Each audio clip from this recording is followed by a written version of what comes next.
உறுப்பினர் கே நவாஸ்கனி அவர்களும் வெற்றியின் சின்னமான ஏழு சின்னத்தில் வாக்களித்த வாக்காளர் ஊராட்சியிலே அதிகப்படியான வாக்குகளை பெற்றுக் கொடுத்த வாக்காளருக்கு நன்றி தெரிவிக்கும் விதமாக அண்ணன் எஸ் ரகுபதி அவர்களும் நமது நாடாளுமன்ற உறுப்பினரும் இருக்கிறார்கள்.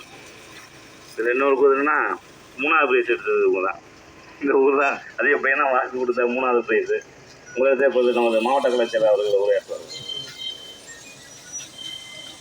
அன்புக்குரிய அந்த கோட்டையினுடைய நாயகனாக இன்றைக்கு நம்முடைய அன்பு சகோதரர் நவாஸ்கனி அவர்கள் நாடாளுமன்றத்தில் நம்முடைய குரலை இன்றைக்கு ஒலித்துக் கொண்டிருக்கின்றார். அத்தோடு இல்லாமல் வக்ஃப் வாரியத்துடைய தலைவராகவும் அவர் பொறுப்பேற்று அந்த பணியை செய்து கொண்டிருக்கிறார்.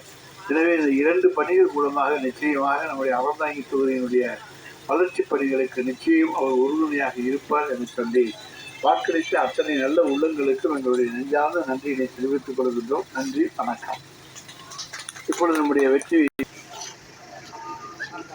பெருமதிப்பிற்குரிய சட்டத்துறை அமைச்சர் அண்ணன் எஸ் ரகுபதி அவர்களே, ஒன்றிய கழக செயலாளர் சக்தி ராமசாமி அவர்களே, செயற்குழு உறுப்பினர் RRK கலைமணி அவர்களே, வீரையா அவர்களே, அறந்தாங்கி நகர செயலர் ராஜேந்திரன் அவர்களே, நகர துணைத் தலைவர் முத்து அவர்களே, ஒன்றிய கழக செயலாளர் பொன்கணேசன் அவர்களே, இளைஞரணியினுடைய மணிராஜ் அவர்களே, காங்கிரஸ் கட்சியினுடைய மூன்ற மக்களவைத் தேர்தலிலே திமுக தலைமையிலான கூட்டணியிலே ஏணி சின்னத்திலே போட்டியிட்ட என்னை நம்முடைய அமைச்சர் சொன்னது போல 6 சட்டப்பேரவை தொகுதியிலும் அதிகமான வாக்குகளை பெற்றுக் கொடுத்த தொகுதி என்ற நிலையை இந்த முறை மட்டுமல்ல கடந்த முறையும் அளித்த ஒரு தொகுதி அறந்தாங்கி சட்டப்பேரவையுடைய தொகுதி. அந்த தொகுதியிலே இந்த மணமேல்குடி பிரியத்திற்கு உட்பட்ட பகுதியிலே அதிகமான வாக்குகளை பெற்று தந்த ஊராக இந்த ஊராட்சி இருக்கிறது என்று ஒன்றிய கழக செயலாளர் சொன்னார்.